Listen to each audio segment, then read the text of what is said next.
Hello guys, welcome back to the channel. My name's Chris and this is my Lord of the Rings hobby. In today's video we'll be painting the High Elves of Rivendell. These are elves based on the second age of Middle Earth. What you do see very well for a short amount of time in Fellowship of the Rings. That's where it comes from, the Battle of the Last of the Lights. These are basically modelled on that. So yeah, let's get into it. So the first colour of course we're going to use is Retributor Armour. I'm going to cover near enough the whole model except for the clothes. We're going to try and keep neat here, but don't worry if you get any mixing, if you get any paint anywhere else, it's fine. So this, I did use 2 thin coats. Actually, I might even use third for some reason. My gold doesn't seem to want to cover as well as it should have. But yeah, a couple of coats, just check it and see how you feel afterwards. Another thing I will say, it was a grey cere base paint for it. So once we were happy with that, we started to look at the other iron bits, the silver steel. So of course what we used here is our famous lead belcher, and I applied that.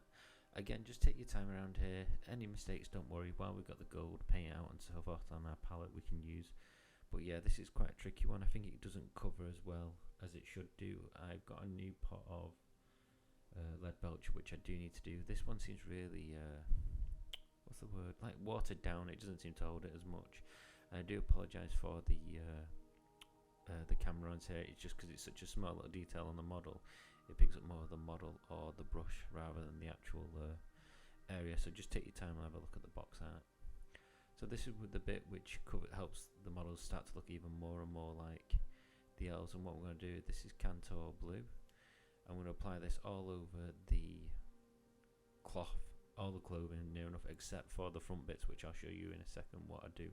But yeah, cover the Cantor Blue all over the cape, and then his little leg area, I don't know what you class that as, like a tunic overall at the front, which I'll show you in a second, which I slowly started to paint. But yeah, once you've done that, just let it dry again. I used a couple of coats to get this covered, and this is me just quickly showing you. I thought I zoomed in earlier but I didn't. So yeah, just around the cape, again a couple of coats, so just take your time again, try not to get onto that metal, we'll avoid doing that as much as possible. So once we were happy with the colouring, we then moved on to the Fang, I think it is the base colour. Now the reason for me doing this, even though on the models what we see at Games Workshop they're all the same colour, I wanted to change it up a bit. I wanted to make the blue a little bit different, just to make it not like it's all one thing. I wanted to just break it up and show the different materials. Now sadly this didn't cover as well as I should. I started recording and it didn't pick up the model as much, but all we're using here is dryad bark around the dryad bark, I think that's the way you pronounce it.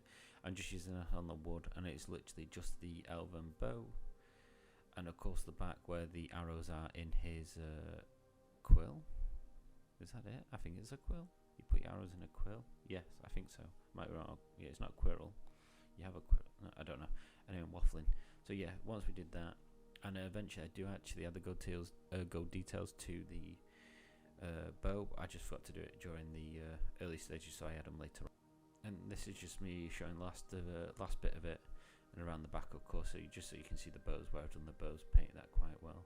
The next colour I went on to, so elves are considered being like quite fair skin, light. The whole point is like light comes off him, so what I use for this is Cadian flesh tone, Cadian flesh tone, or whatever it's called, Cadian flesh, as a base rather than Bugman's, because Bugman's quite a dark one. So we've done Cadian for now to get the base laid done. And of course take care around the helmet. Again, don't worry if you make a little bit of mistake, but we want to try and keep as neat as we can here.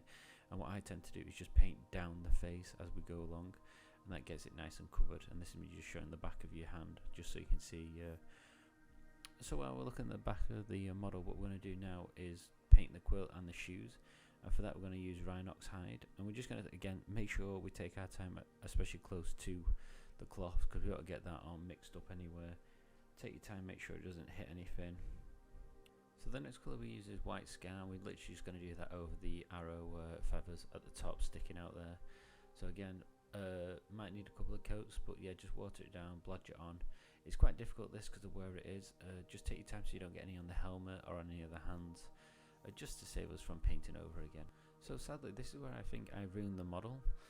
I use null oil all over it, which is normally a thing I would do. I've stopped actually using null oil on certain things. I mainly use it now for terrain pieces and the odd bit of models, but I very rarely use it over the whole thing, if any, now, because of the way it dries. As you see here, it will actually leave it looking really glossy and shiny, and it kind of wastes it. I wouldn't say I wasted my time painting it or doing this video now. I just think it's something to keep an eye on when you're when you're doing it at home. I haven't done it yet, mainly because it's gone pitch black outside, but I probably will get a nice coat of matte varnish on it and just see what that looks like, and I'll probably take a picture just to see later on in the weeks, just to see if it's made any difference. But again, let's concentrate on what we're doing now, and if we are doing putting no oil on or any washes, what we're going to do is move it around really quickly and just make sure we're not letting any of it pool anywhere. I miss a bit, sadly, because of the lighting in this room throw me off a bit. I thought it was a shadow, it turned out it was there. And so I left this for about maybe an hour or two. Actually, I think I left it a day because I had other stuff on to fully dry, and this is when I came back to it. I was like, oh, it looks horrible. Luckily the gold shows through really nice, and I like the darkness of it. But yeah, I think the whole model itself took a beating. I just remembered, forgot to say, sorry, make sure you don't pour it onto the skin, leave the skin alone, and then that's what we're highlighting now. So again, because I said like the elves being slightly lighter skin tone, showing that sort of like the light's coming off, and that's the whole point of the elves, very pure. All I do here is put Kislar flesh and very thin, and again I just drag it down the face a bit, and I do the chin, the nose. I don't think you get a good, or you do actually slightly get a bit of thing there, and of course then we go along the knuckles and the hands, but we're not going to waste too much time on this. We're just going to do small little highlights, especially for the army models. We're just going to do that. If it's a hero, we spend a bit longer. So once I'm happy with that, we're going to move on to the Aldorf Guard Blue. I think that's how you pronounce it. I might have absolutely butchered that, but we're going to use this on all the Cantor Blue, so it's going to be the pants that you see him do now, and the cape. We're not going to do the front bit where his little like belt, we'll call it for the sake of it, what goes down. We're leaving that, but we're just going to do this like an edge highlight, nice and easy. Just pick up any of the raised bits along the model, and we're just going to take our time. Just remember to water it down. I think I applied this a bit too thick, but because like I said, it's an infantry model, I'm not that bothered, and when it does fully dry and I get that gloss, that matte varnish on it, it will dull down a lot more, which I'm quite looking forward to. So we're just going to add all the little creases, and if you want to take it a little bit step further, we can add more little colours, a slightly lighter blue again, but I didn't want to do that on this model. I've just taken my time doing literally one or two highlights here and there on the cloth stages and so forth.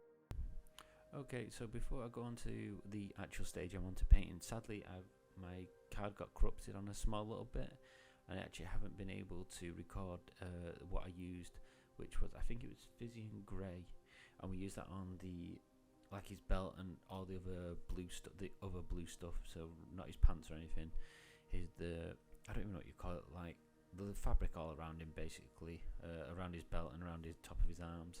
I used Fizz in blue, or grey I think it's called. Sadly I don't know where that's gone, but yeah, let's move on quick because let's hope no one notices.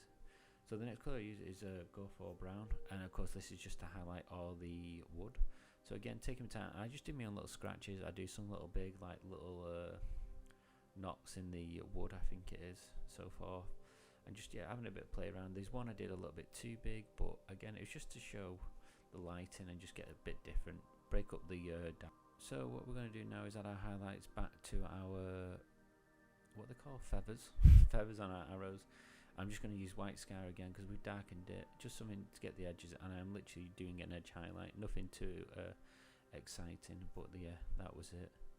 And then we're going to start brightening up our golds. So I think highlighting gold, especially the golds I've got, the Aurora, I think it's called, let me have a look.